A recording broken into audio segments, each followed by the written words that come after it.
Hey everyone, it's May now, and graduation is in a few weeks. From when I'm recording this video, I have 19 days till graduation, and lately I've been thinking about how on the same day last year, I started to think more specifically about college. I'm walking you through the same exact steps that I took before and during my senior year to apply to college, find scholarships, and not lose my mind during the process. Let's back it up. If it's before senior year, this is your foundation time. Don't wait for school to start. Here's what I did. Towards the end of junior year, I started to research schools. I used tools like ChatGPT, Niche, and YouTube to figure out what felt right for what I wanted to do. I wrote this list down in a spreadsheet that I have, which I'll have the template link in the description of this video. I was able to rank my top choices in this, as well as put key information such as the acceptance rate of each college, the tuition, and any other notes. This made it easier not only when I was applying, but when the decision time came around and I had to narrow down my options. I also made a scholarship spreadsheet with due dates and links, and I also had a folder for all of these spreadsheets to keep myself organized. I also made a list of every activity, award, and leadership role I'd ever done.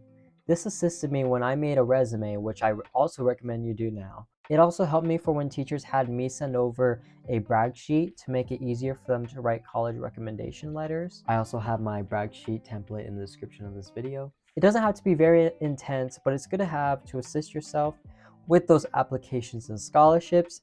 And sometimes they ask for a resume, so it'll be very helpful in the future to already have it ready. And I know you might be overwhelmed with all that information, but don't stress, just start it right now and be organized. Something that I regretted was not having an email dedicated to all the colleges and scholarships. I got so many emails and so many post mail that all these tend to be lost and you could end up missing a deadline or an application. This is where it actually starts.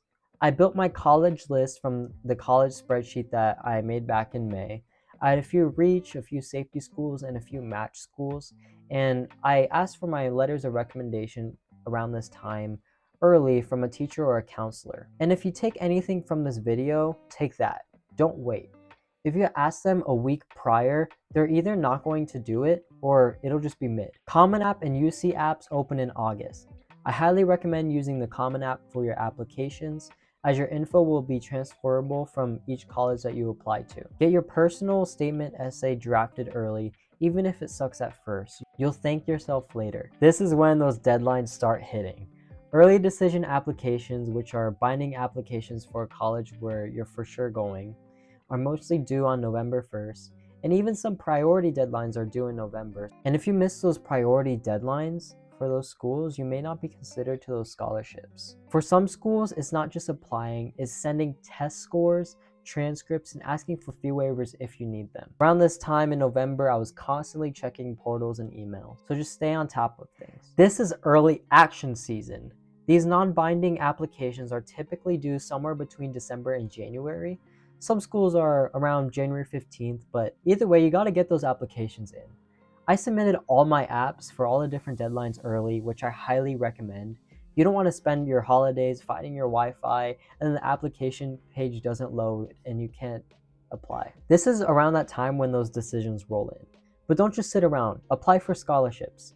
I went back to my notes and searched for local scholarships, school scholarships, and I even reused my personal statement when I could. You'll learn when you apply to all these scholarships that the application criteria and the way that they want you to apply are particularly very similar from each application. So you could reuse essays and just change them up a little bit and you're all set. Once you start to get those acceptance letters in, start a pros and cons list and compare which colleges would be better for you. I might make a video on choosing the right college, but for now, just know that you need to take your time on this decision because it's going to affect the rest of your life. This is where I am now. I'm committed. The deadline was May 1st to accept, and I'm very confident and happy with what I've done to get to this moment. Remember, it's not about what school you go to, it's what you do once you're there. Be confident, consistent, and dedicated, and don't compare your timeline to anyone else's because everyone's journey is different. If you're a rising senior or junior, I've got more videos coming soon, so stay tuned. Make sure to hit subscribe and that notification bell and comment what your dream school is and save this video for August. Trust me, you're gonna need it. And let's have a strong senior year. Peace.